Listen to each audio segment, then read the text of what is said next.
Hi guys. So today we are going to discuss something in context of civil reports.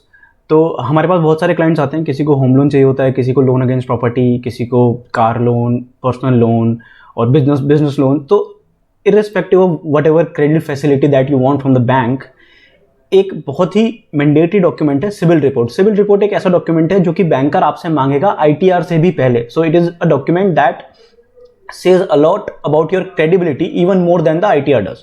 ठीक है, तो civil report क्या होती है हम इस वीडियो में समझेंगे, और मैं आपको सिविल रिपोर्ट जनरेट करना भी सिखाऊंगा, क्योंकि बहुत सारे क्लाइंट्स को दिक्कत आ रही होती है और वो बैंकर को सही टाइम पे सिविल रिपोर्ट नहीं दे पा रहे होते. आपका फर्स्ट इंप्रेशन बैंकर में बहुत जरूरी है, तभी आपको आपकी फंडिंग मिल पाएगी और जो भी आपको क्रेडिट फैसिलिटी चाहिए वो मिल पाएगी. तो मैं आपको बताऊंगा इस वीडियो में कि सिविल रिपोर्ट हम जनरेट भी कैसे करते हैं, और पूरी जेन्युइन रिपोर्ट. ऐसा नहीं है कि हम किसी और साइट से करेंगे. बहुत सारी साइट्स हैं, पैसा बाजार है, बैंक बाजार है, बहुत सारी साइट्स हैं, पर वो जेन्युइन सिविल रिपोर्ट नहीं है. बैंकर्स को उसको एंटरटेन नहीं करते. ट्रांस यूनियन सिविल, जो ट्रांस यूनियन की साइट है, जो कि सिविल की ऑथेंटिक साइट है, वहां से जो सिविल रिपोर्ट जनरेट होगी वही बैंकर जो है वो कंसीडर करेगा. तो सिविल रिपोर्ट क्या होती है? सिविल रिपोर्ट आपकी क्रेडिबिलिटी के बारे में बता देती है. तो आप कोई भी लोन लेंगे या आप कोई भी क्रेडिट फैसिलिटी लेंगे, जैसे कि आप एक फोन तक खरीदेंगे अगर ईएमआई पे, तो वो जो क्रेडिट फैसिलिटी है वो आपके सिविल रिपोर्ट पर रिफ्लेक्ट करेगी. आपने कितनी ईएमआई पे करी है, कब से कब तक पे करी है, कितना उसका सैंक्शन अमाउंट था, कितना आपने, अगर क्रेडिट कार्ड्स आपने लिए तो कितना आपने उसको ओवर यूज किया है, बोरिंग लिमिट से ज़्यादा यूज किया. तो पूरा जो आपका खाता है ना, अभी तक का लेखा देखा जो भी है, पूरी आपकी हिस्ट्री में in respect of credit facility, in respect of loans, तो वो एक सिविल रिपोर्ट पूरा बताता है. उसमें बैंकर को एक फर्स्ट इंप्रेशन पता चल जाता है कि जो बोरोअर है वो कितना क्रेडिबल है, वो अपनी ईएमआई टाइमली पे करेगा नहीं करेगा, अपने लोन्स का क्लोजर कराएगा नहीं कराएगा, depending upon the trend, depending upon the history. तो ठीक है, हम स्टार्ट करते हैं. ये एक मैंने आपको ओवरव्यू दे दिया कि सिविल रिपोर्ट किस चीज़ के लिए क्यों चाहिए होती है. अब हम देखते हैं कि इसको कैसे जनरेट किया जाता है. तो फर्स्ट ऑफ ऑल हम ट्रांस यूनियन सिविल की साइट पे जाएंगे, ट्रांस यूनियन सिविल लॉगिन. मैं इसका लिंक जो है, ये मेन साइट है जो कि हमने इस वक्त खोल रखी है. जो इसका मेन लिंक है वो मैं अपने चैनल के डिस्क्रिप्शन बॉक्स में डाल दूंगा, राइट. तो इसमें 3 तरह की मेंबरशिप होते हैं. यू हैव टू पे, मेंबरशिप फीस आपको पे करनी पड़ती है, और फिर उस टाइम पीरियड के लिए, जैसे कि यहाँ पे 1 मंथ की भी दिख रही है, 6 मंथ्स की भी दिख रही है, 12 मंथ्स की भी दिख रही है. आपको जितने मंथ्स की चाहिए वो आप यहाँ से पे करके ले सकते हैं, बाद में फिर रिन्यू भी कर सकते हैं. जनरली 6 मंथ की लेनी चाहिए, क्योंकि 1 मंथ में तो कई बार ऐसा होता है कि लोन हो भी नहीं पाता. तो 6 मंथ्स की मेंबरशिप आपको मिनिमम लेनी ही चाहिए मेरे हिसाब से. And then you can choose as per your own comfort. So we'll get started hair.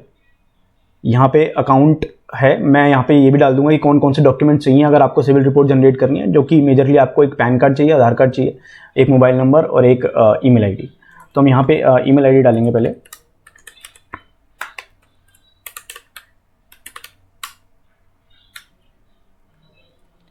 एक पासवर्ड अकाउंट का सेट करना है, तो ये हमने पासवर्ड सेट कर दिया है. Now I will go and open my documents. मेरे डॉक्यूमेंट्स यहाँ पे पहले से खुले हुए हैं. So this is the pan card.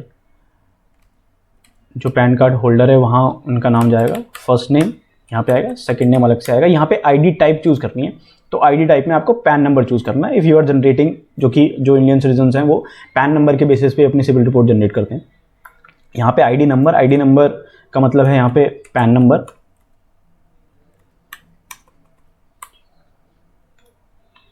यहाँ पे हमने, और पैन नंबर पे जो आपकी डेट ऑफ बर्थ आ रही है वो डेट ऑफ बर्थ यहाँ पे एंटर करनी है.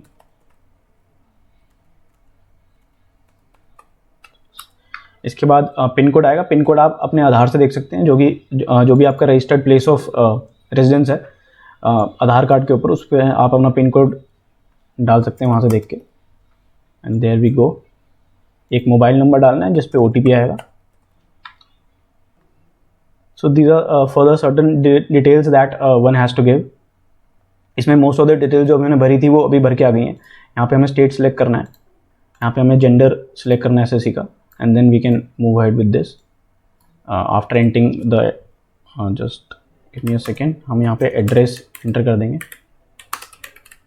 तो बेसिकली ये जो एड्रेस है, जो भी इन्फॉर्मेशन है, ये आपके सिविल रिपोर्ट पे रिफ्लेक्ट करेगी. That is why it is important कि आप इसको सही से भरें.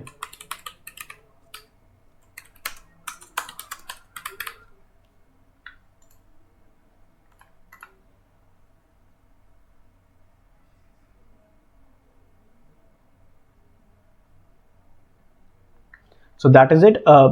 हमने अभी जो एक पैन नंबर यूज़ किया है वो ऐसा पैन नंबर यूज़ किया जिसकी कोई हिस्ट्री नहीं है, दे हैव नेवर, जो भी एसएससी है उन्होंने कभी कोई लोन फैसिलिटी नहीं ली है किसी भी तरह की, इसलिए यहाँ पे लिखा आ रहा है we are unable to locate your information in our records. अगर आपने पहले कोई भी लोन लिया है, कोई भी ईएमआई आप पहले ले चुके हैं, जैसे कि आप फ़ोन परचेज करते हैं, आप ईएमआई लगवाते हैं उस पर, तो उसके लिए आपको नहीं ज़रूरत पड़ती सिविल रिपोर्ट की, तो बिना सिविल रिपोर्ट के आपको वो क्रेडिट फैसिलिटी मिल जाती है, ठीक है। तो वो आपकी सिविल रिपोर्ट सीधा पैन से लिंक्ड है और सिविल रिपोर्ट पे रिफ्लेक्ट करेगी। तो अगर किसी भी इंसान ने पहले कोई भी क्रेडिट फैसिलिटी ले रखी है तो यहाँ पे वो उसकी पूरी रिपोर्ट खुल के आ जाएगी, पूरी डिटेल आ जाएगी रिपोर्ट की, कब उसने कौन सा लोन लिया, कब लोन का क्लोजर हुआ, कौन कौन सी ईएमआई बाउंस हुई, कौन कौन सी ईएमआई पे हुई, एक्सेट्रा एक्सेट्रा एक्सेट्रा। तो also for your information, just to tell you कि एक क्रेडिट रिपोर्ट जिसमें आपने पहले कभी लोन ले रखा होता है या क्रेडिट फैसिलिटीज ले रखी होती हैं, तो वो किस तरह की दिखती है और किस तरीके से हम उसको ऑपरेट कर सकते हैं। So this is a report जिसमें जो भी एसएससी है उन्होंने लोन्स ले रखे हैं। तो यहाँ पे आपका सिविल स्कोर आता है, ये आपका सिविल स्कोर है। सिविल स्कोर जितना ज़्यादा होगा उतना बेहतर है, और जनरली एक 700 से ऊपर, 750 से ऊपर का जो सिविल स्कोर होता है वो अच्छा सिविल स्कोर माना जाता है। तो यहाँ पे और सारे फीचर्स अनलॉक करने के लिए आपको परचेज करनी पड़ेगी रिपोर्ट और सारे फीचर्स अनलॉक हो जाएंगे। यहाँ पे आप क्लिक करेंगे क्रेडिट रिपोर्ट पे जाके, तो आपकी जो क्रेडिट रिपोर्ट है, जितनी भी आप पूरी हिस्ट्री जो होती है क्रेडिट रिपोर्ट की, उसमें आपकी कॉन्टैक्ट इन्फॉर्मेशन भी आ रही होगी, एम्प्लॉयमेंट इन्फॉर्मेशन भी आती है। इंक्वायरीज़ में आपने आज तक जितनी इंक्वायरीज़ डाली हैं, जितने लोन्स के लिए आपने अप्लाई करा है, जितनी बार आपका किसी भी बैंक के थ्रू सिविल जनरेट होगा ना, बैंक के through CIBIL report, CIBIL score check होगा, तो वो यहाँ पे इंक्वायरी दिखने लग जाती है। इंक्वायरी जितनी कम हो उतना बेहतर माना जाता है for to leave a good impression on the banker. Query जितनी ज़्यादा होंगी उससे ये लगेगा कि हमने इंक्वायरीज तो बहुत करी लेकिन लोन हमको नहीं मिला। अकाउंट इन्फॉर्मेशन में ये सारे जितनी भी क्रेडिट फैसिलिटीज़ हैं, सारे, भले वो पर्सनल लोन हो या वो क्रेडिट कार्ड हो या वो कंज्यूमर लोन हो, किसी भी तरीके का लोन हो, वो सारी क्रेडिट फैसिलिटीज़ यहाँ पे आती हैं। आप लोन पे आएंगे तो वो बताएगा कि सैंक्शन अमाउंट कितना है, करंट बैलेंस उसमें अभी कितना है, कितना यूटिलाइज्ड है, कितना ओवर ड्यू हो रखा है, पेमेंट फ्रिक्वेंसी क्या है, और क्रेडिट फैसिलिटी स्टेटस क्या है। यहाँ पे रिटर्न ऑफ लिखा आ रहा तो उसका बेसिकली मतलब होता है that you have defaulted on your loan. Settled लिखा हुआ आता है तो उसका ये मतलब होता है कि आपका जो लोन है उसकी आपने ओटीएस कराया, वन टाइम सेटलमेंट कराया, लेकिन आपने पूरी पेमेंट नहीं करी। और अगर आपका सेटल ना हो या रिटर्न ऑफ ना हो तो क्लोज लिखा हुआ आता है, विच leaves the best impression on the banker कि आपने अपना लोन प्रॉपरली चुकाया। और अगर आपको इसकी फ्रीक्वेंसी देखनी, पेमेंट स्टेटस क्या है कि कौन सी ईएमआई बाउंस हुई है, कौन सी नहीं हुई, तो आप यहाँ पे आके चेक कर सकते हैं कौन से महीने की बाउंस हुई है, कौन से महीने की बाउंस नहीं हुई। So this is it, this is how a credit report looks like. और यही है जो कि हम बैंकर को क्रेडिट रिपोर्ट यहाँ से आके जनरेट करके देते हैं। हमने डिस्क्रिप्शन में यहाँ पे डाल दिया है जो भी साइट का लिंक है, जो भी लॉगिन जहाँ पे आपको एनरोल करना है अपने अकाउंट के लिए, उसका लिंक डाल दिया है। Further for any other help with respect to generating a civil report और any other loan facilities, MSME loan के बारे में आपको जानना हो, बिजनेस लोन के बारे में आपको जानना हो, या any other loan facility that we are majorly dealing in all kinds of loan facility, उसके लिए कोई भी हेल्प चाहिए, कोई भी गाइडेंस चाहिए, तो please reach out to me. मेरा ईमेल आईडी और मेरा फ़ोन नंबर जो है वो आपको डिस्क्रिप्शन बॉक्स में मिल जाएगा। Thank you so much. Stay connected. See you, Nitin Kaushik.